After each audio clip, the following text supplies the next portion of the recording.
In today's video, I'm going to teach you how to edit desktop and mobile separately in Squarespace. Before we dive in, a quick note on how Squarespace handles layouts. Your site is responsive, which means the same content adapts to different screen sizes. You'll be working with one set of text, images, and blocks, but you can fine-tune how that content appears on desktop versus mobile. Some changes, like rewriting a headline or swapping an image, affect both views.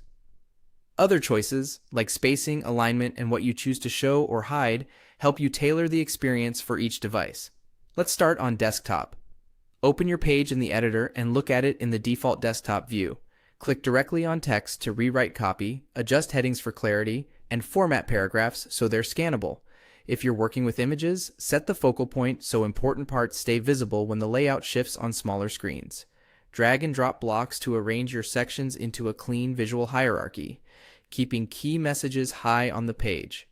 Check button labels for brevity, and make sure your header and footer elements feel balanced.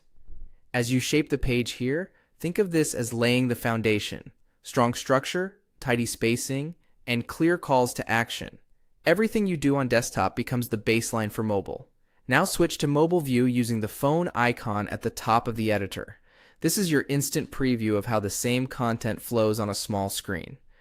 You're still editing the same page, but this perspective helps you make considerate choices for touch, readability, and limited space. In mobile view, scan from top to bottom. Columns typically stack, so confirm the order makes sense.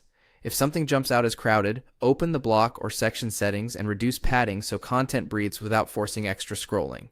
Keep headlines tight and descriptive. Long lines can feel heavy on a phone.